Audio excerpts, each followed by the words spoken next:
بسم اللہ الرحمن الرحیم. السلام علیکم جی. بجٹ 2024-2025 2024-25 کا بجٹ اس وقت امپلیمنٹ ہو چکا ہے. پراپرٹی سیکٹر کے اندر اس بجٹ کا کیا امپیکٹ ہے, کتنا زیادہ خریدار کے اوپر اور کتنا زیادہ ایک سیل کرنے والے کے اوپر, فروخت کرنے والے کے اوپر ٹیکس اپلیکیبل ہوا ہے, کیا پچھلے بجٹ سے اس بجٹ میں کیا کمپیریزن آیا ہے. دو تین چیزیں ہیں. اگر آپ اس کے اندر دیکھتے ہیں تو لاسٹ ایئر بھی جتنی بھی ساری پراپرٹیز تھیں ان کو, اور اس کے اندر پراپرٹیز کے اوپر جو ٹیکس تھا اور اس دفعہ کے جو ٹیکس ہیں اس میں انہوں نے جو بڑی مچھلی تھی, جو بگ گن تھی, اس کو ایکچولی کیپچر کیا ہے. وہ پراپرٹیز جو کہ 5 کروڑ سے کم کی مالیت کی ہیں, وہ پراپرٹیز اس کی جو ایویلویشن ہے جو ایف بی آر میں یا deputy commissioner D C rate کے اندر, یہ دونوں تقریباً کسی علاقے میں سیم ہوتی ہیں اور کس میں تھوڑا بہت اس کے اندر ڈفرینس ہوتا ہے. جو 5 کروڑ یا 5 کروڑ سے کم کی پراپرٹیز ہیں ان کے اوپر 3% ہی ٹیکس ہے, جو کہ پچھلی جو ٹیکس تھا اس کے اندر یہ سلیب فائلر کے اوپر 3% ہی تھی.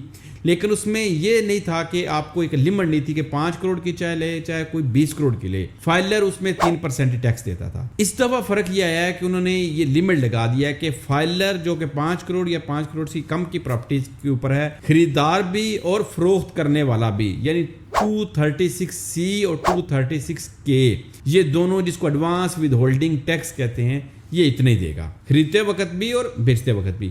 وہ پراپرٹیز جو 5 کروڑ سے زیادہ کی ہیں اور 10 کروڑ سے کم کی ہیں اس کے اوپر جو ہے وہ آ جاتا ہے 3.5% کا ٹیکس فائلر کے اوپر. اب پاکستان میں جتنے بھی اس وقت آپ پراپرٹیز دیکھیں تو شاید آپ کو 70-80% پراپرٹیز وہ ملیں گی جن کی مالیت ایف بی آر کے ریکارڈ کے اندر, اس کی ایویلویشن ٹیبل کے اندر 5 کروڑ سے کم کی ہے.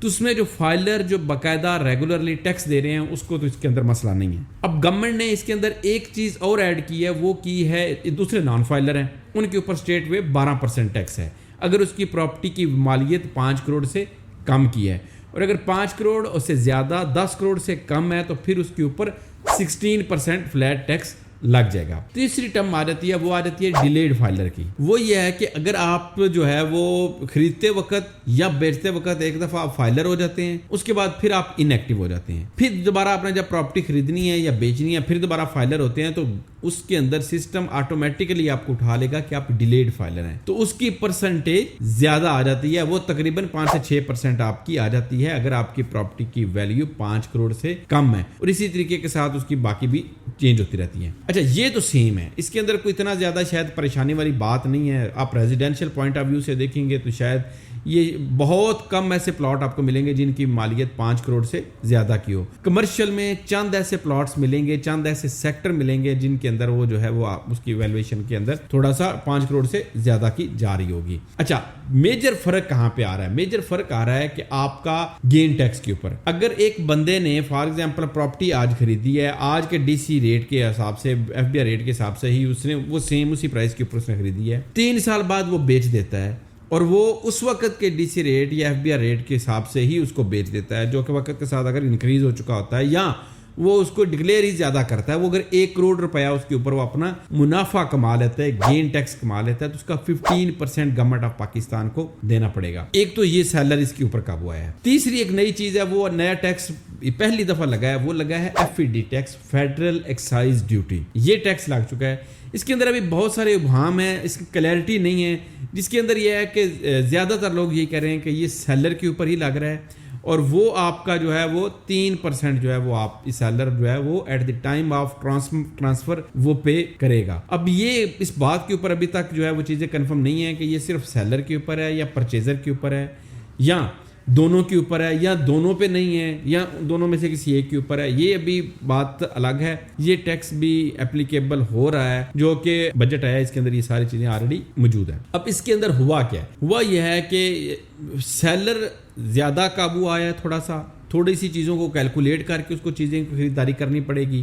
دوسرا, نان فائلر کے اوپر شکنجا ٹائٹ کیا گیا ہے. اب کوئی بھی بندہ, میرا نہیں خیال کہ وہ 12% ٹیکس دینے کو زیادہ فیور سمجھے گا بنسبتاً وہ فائلر ہونے کے. اسی طریقے کے ساتھ وہ 16% ٹیکس دینے زیادہ مناسب سمجھے گا بنسبتاً 3.5% کا ٹیکس دینے کے. تو یہ ایک بہت بڑی جو ہے وہ چینج ہے. پہلے ہوتا یہ تھا کہ اگر آپ کا 3% فائلر ہے اور نان فائلر کو 2-3% زیادہ ہو جاتا تھا یا ڈبل ہو جاتا تھا تو 6% نان فائلر ہوتا تھا، تو لوگ پھر بھی جسٹیفائی کر لیتے تھے کہ چلیں یار 2-3 لاکھ روپے 4 لاکھ زیادہ دے دیتے ہیں لیکن ہم ٹیکس نیٹ کے اندر نہیں آتے. لیکن اس دفعہ یہ جو چیز ہے دیکھتے ہیں کہ یہ کتنی زیادہ فروٹفل ہوتی ہے، لیکن اس کا مارکیٹ کے اوپر امپیکٹ ضرور آئے گا. اب مارکیٹ میں جو خریدار ہے وہ صرف وہی رہے گا جو کہ جینون پرچیزر ہے، جینون جس کی ضرورت ہے، جس نے جینون اپنے رہنے کے لیے گھر لینا ہے، اپنے رہنے کے لیے پلاٹ لے رہا ہے. اسی طریقے کے ساتھ جو بیچ رہا ہے وہ بھی ایک بہت کسی مجبوری کے اندر بیچ رہا ہے، یا پھر کوئی اس کو بہت بڑی آگے اپرچونٹی ہے، کوئی بزنس میں لگانا ہے وہ بیچے گا.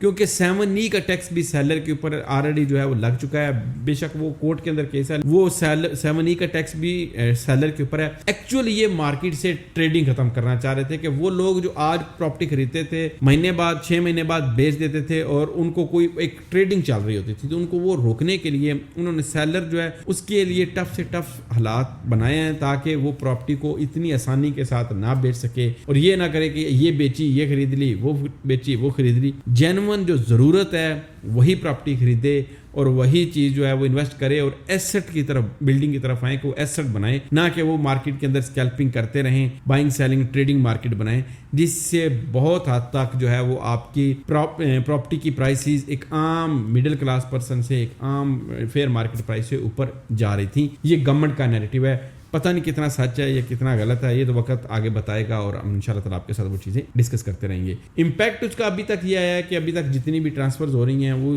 ساری چیزیں ابھی ایلوژن کے اندر ہیں. وقت کے ساتھ ساتھ آگے دیکھتے ہیں کہ کیا اس کے اندر چیزیں آتی ہیں. اس پورے ویک کے اندر کوئی ایسا کوئی میجر ٹرانسفرز نہیں تھیں. ایک تو یہ تھا کہ آپ کو پتہ ہے 30 جون کے بعد 1 جولائی کو ویسے کاروباری ساری چیزیں بند تھیں. اس کے بعد سے لے کے آج تک ہم بجٹ کو ہی سمجھنے کی کوشش کر رہے ہیں اور کیا کیا چیزیں کیسے ہیں یہ ساری چیزیں ڈسکس کرنے کی کوشش کر رہے ہیں. انشاءاللہ فردر آپ سے ملاقات ہوگی دوبارہ کچھ نئی چیزوں کے ساتھ، نئی اپڈیٹ کے ساتھ، جو چیزیں مارکیٹ کے اندر ہمیں سمجھ آ رہی ہوں گی اب تک پہنچانے کی انشاءاللہ کوشش کریں گے. ایمان اللہ. السلام علیکم.